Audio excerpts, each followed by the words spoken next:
बिस्मिल्लाहिर्रहमानिर्रहीम, अस्सलाम वालेकुम डियर स्टूडेंट्स। आज के हमारे इस लेक्चर में हमने एक्सरसाइज 4.2 फर्स्ट ईयर मैथमेटिक्स का हमारे पास सीक्वेंस एंड सीरीज वाले चैप्टर में क्वेश्चन नंबर 2 इसका हमने करना है। फाइंड द फर्स्ट फोर, पहले चार टर्म्स हमने फाइंड आउट करने हैं of the following arithmetic sequence. ये हमारे पास अर्थमेटिक सीक्वेंस में दिया गया है, इसको सोल्व करके हमने पहले चार टर्म फाइंड आउट करने हैं। इससे पहले भी हम ये प्रोसीजर अप्लाई कर चुके हैं, यहाँ पर फिर से अप्लाई करेंगे। काफ़ी आसान और मज़ेदार क्वेश्चन है हमारे पास। स्टार्ट करते हैं। सबसे पहले हम लिखेंगे सॉल्यूशन। मैंने यहां पर सॉल्यूशन लिख लिया, ठीक है।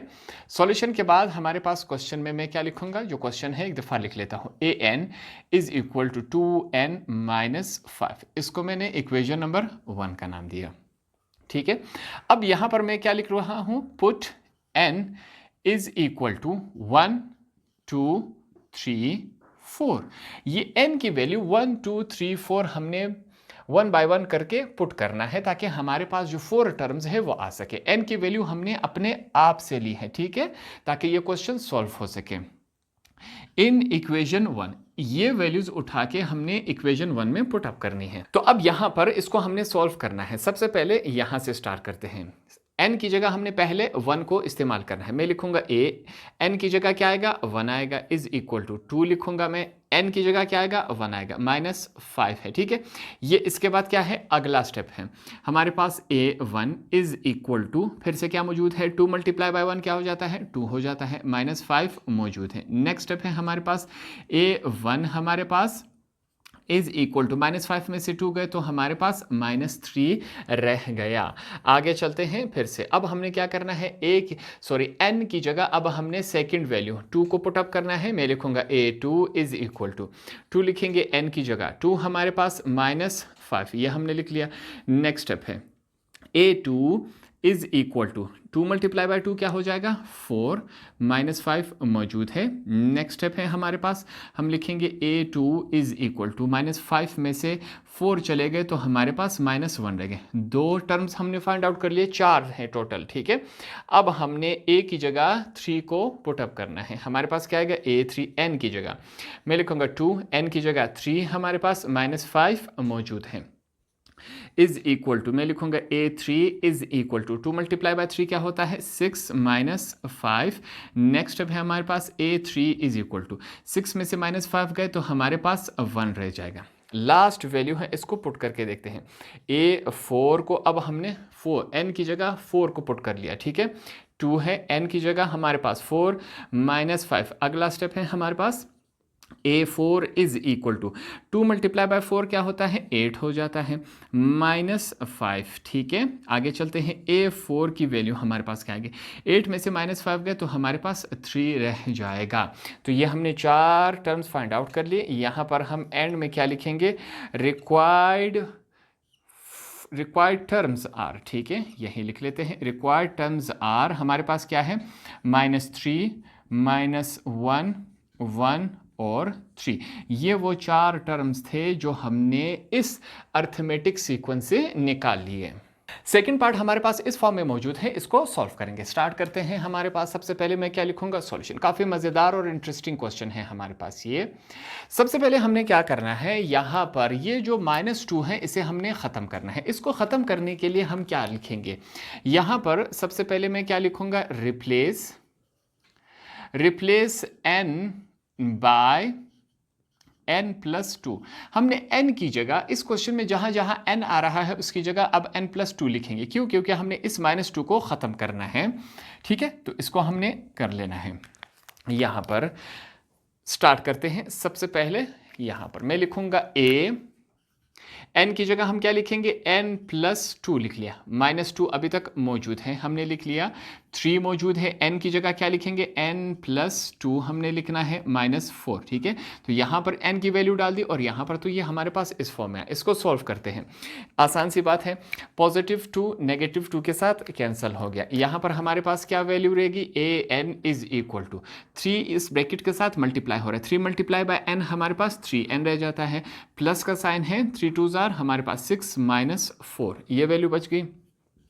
an इज इक्वल टू, मैं लिखूंगा 3n, 6 में से अगर 4 चले जाए तो हमारे पास क्या रह जाएगा, 2 रह जाएगा। अब जो हमारा क्वेश्चन है वो अर्थमेटिक सीक्वेंस में आ चुका है, पहले अर्थमेटिक सीक्वेंस में नहीं था, तो हमने सबसे पहले क्वेश्चन को अर्थमेटिक सीक्वेंस में कन्वर्ट कर दिया।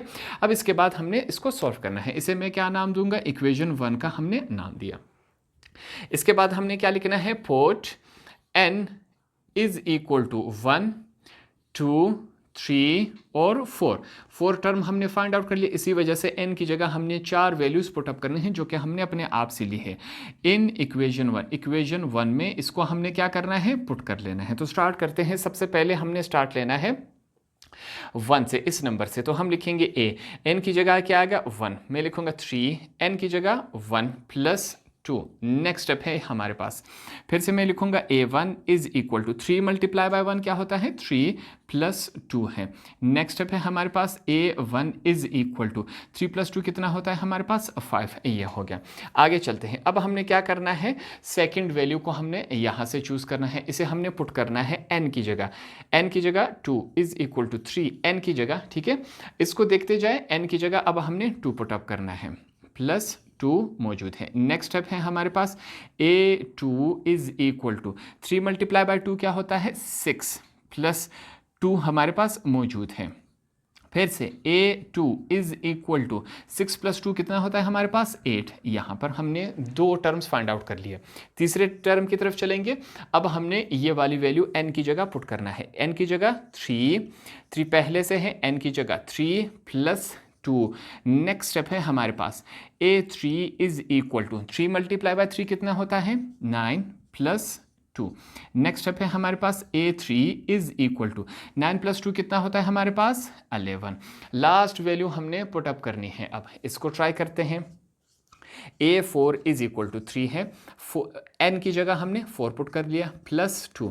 नेक्स्ट स्टेप है हमारे पास a4 is equal to 3 multiply by 4 कितना होता है, 12 प्लस 2। ये वैल्यू आ गई। आगे चलते हैं। a4 is equal to 2 plus 12 कितने होते हैं हमारे पास, 14 होते हैं। यहाँ पर मैं क्या लिख लेता हूँ, 14 लिख लेता हूँ। टोटल 4 टर्म्स हमसे मांगे गई थी, 4 टर्म्स हमने यहाँ पर फाइंड आउट कर ली।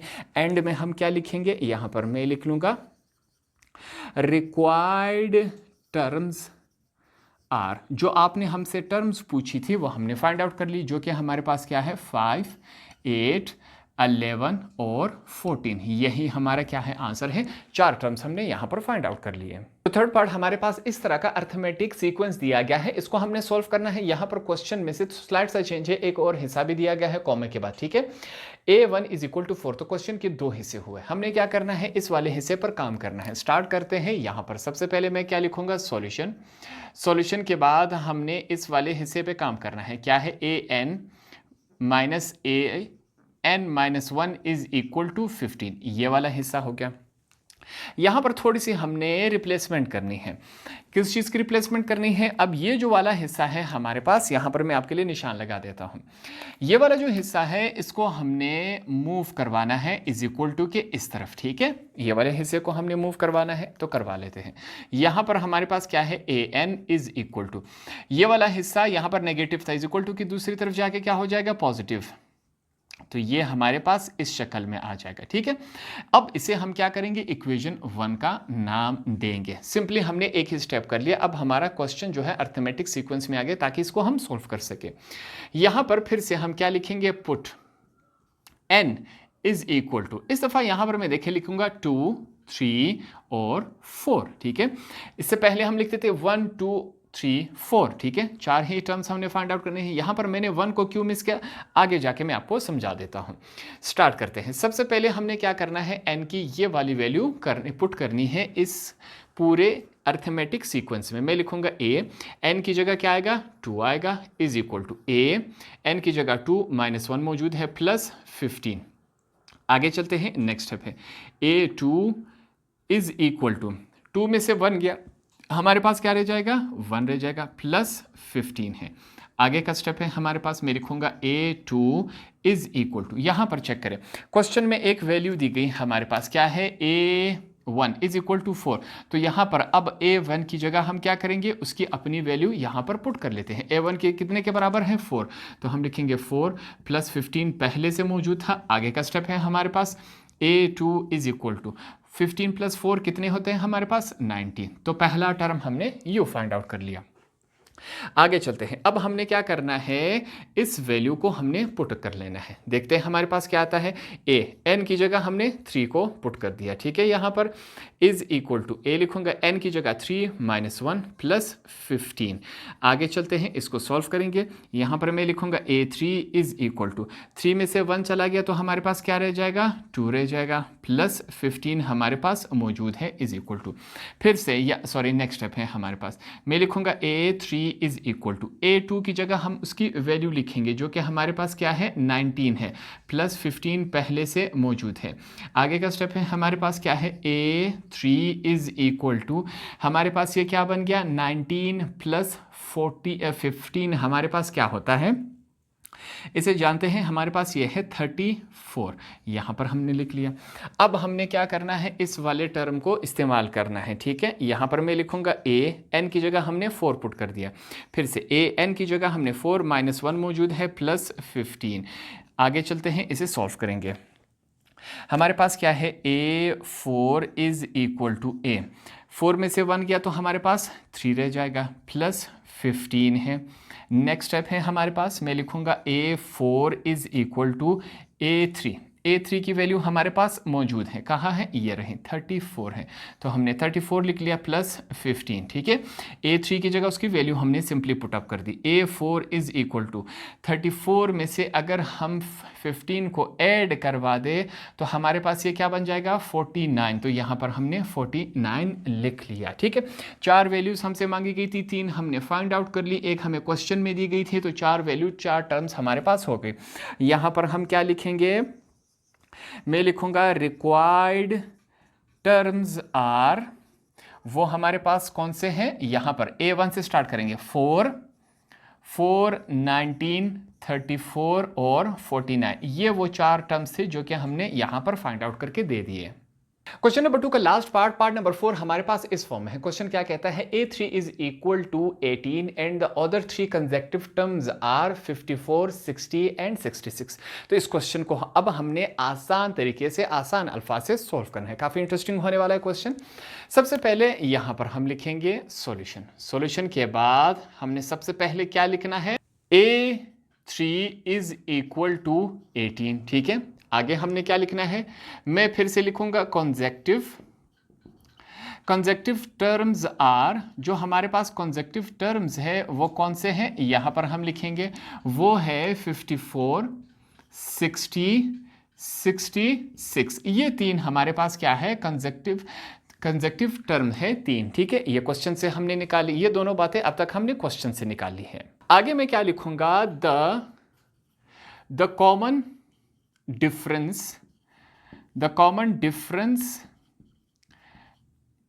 D इज, हमने कहा था कि इन डिफरेंस को हम D से जाहिर करेंगे। इन तीनों फिगर्स में हमारे पास डिफरेंस क्या आ रहा है वो चेक कर लेते हैं। आसान सा तरीका था, हमने इससे पहले भी सीखा था। कैसे सीखते थे, हमने कहा कि 60 से अगर हम माइनस करवा ले 54 तो ये क्या बचेगा हमारे पास C, तो D क्या डिफरेंस क्या है, इन तीनों में इन दोनों में 6 डिफरेंस है, इन दोनों में 6 डिफरेंस है, जो कि हमने यहां पर क्वेश्चन से निकाल लिया, ठीक है। 3 बातें हमें मालूम होगी। पहली बात क्वेश्चन से दी गई थी, दूसरा भी ये भी हमने क्वेश्चन से निकाला, 3 कंसेक्यूटिव हमारे पास टर्म दिए गए थे। इन तीनों कंसेक्यूटिव टर्म्स में हमारे पास डिफरेंस क्या आ रहा है 6 आ रहा है, ये बात हमने निकाल ली। आगे मैं क्या लिखूंगा, मैं लिखूंगा यहां पर वी नो दैट, हमें एक बात मालूम है, वो बात कौन सी है, यहां पर फिर से हम लिखेंगे।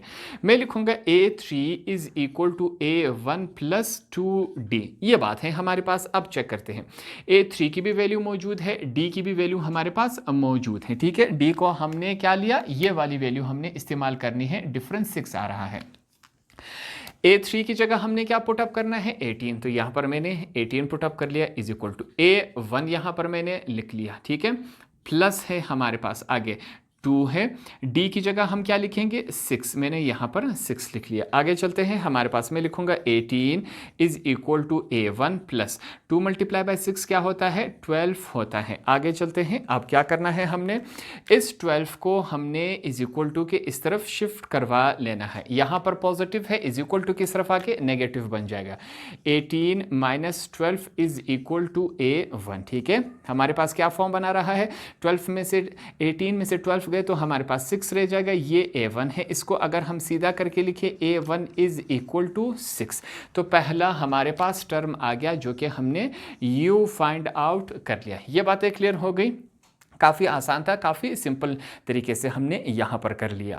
अब नेक्स्ट वैल्यू की तरफ चलेंगे, हमने क्या करना है A2 को फाइंड आउट करना है। सिंपल है, इसका प्रोसेस क्या है A1 प्लस डी, इस फार्मूले के जरिए हमने क्या करना है, इसको सॉल्व कर लेना है। हमारे पास मैं लिखूंगा A2 is equal to A1 की वैल्यू हमारे पास 6 मौजूद है प्लस डी, डिफरेंस हमारे पास क्या था 6 था, इन दोनों को आपस में ऐड करवा ले। A2 is equal to 6 plus 6 कितने होते हैं 12, तो दो वैल्यूज हमारे पास फाइंड आउट हो गई, ठीक है। ये मैंने हाईलाइट करवा ली। तीसरे की तरफ चलेंगे, यहां पर इसको थोड़ा सा मैं अलग कर लेता हूं, ठीक है। अब हम चलेंगे तीसरे वैल्यू की तरफ। तीसरा हमारे पास क्या है A3 इज इक्वल टू 18, ये मैंने लिख लिया, गिवन साथ में लिखूंगा। ये भाई हमारे पास A3 की वैल्यू क्वेश्चन में ही दी गई थी, दो वैल्यूज यहां पर हमने फाइंड आउट की, A3 की वैल्यू हमारे पास क्वेश्चन में ही दी गई थी, इसको सॉल्व करने की जरूरत नहीं है। चौथी A4 की तरफ हम जाएंगे। A4 हमारे पास क्या है, फिर से यहां पर मैं लिखूंगा A3 प्लस डी, ठीक है। आगे चलते हैं, A4 is equal to A3 की जगह अब हमने इसकी वैल्यू पुटअप करनी है जो कि 18 है, प्लस D की वैल्यू हमारे पास क्या है 6 है। इन दोनों को आपस में ऐड करवा ले, हमारे पास क्या बनता है 24 बनता है। तो ये तीसरा हमारे पास क्या हुआ, तीसरा टर्म हुआ। ये हमने 4 टर्म, 3 टर्म हमने खुद ही निकाल ले, चौथा हमारे पास क्वेश्चन में दिया गया था। तो यहां पर हम क्या लिखेंगे, हमारे पास क्या है, मैं लिखूंगा रिक्वायर्ड 4 टर्म्स आर, जो 4 टर्म्स हमसे पूछी गई थी वो हमने यहां पर फाइंड आउट कर ली, जो कि हमारे पास क्या है 6, 12, 18 और 24 हमने यहाँ पर आसानी के साथ सॉल्व कर लिया। तो लास्ट वाला क्वेश्चन थोड़ा सा डिफरेंट था, इसको हमने इस फार्मूले के जरिए इस तरीके से सॉल्व कर लिया। होप आपको ये वाला क्वेश्चन भी आसानी से समझ आ गया होगा।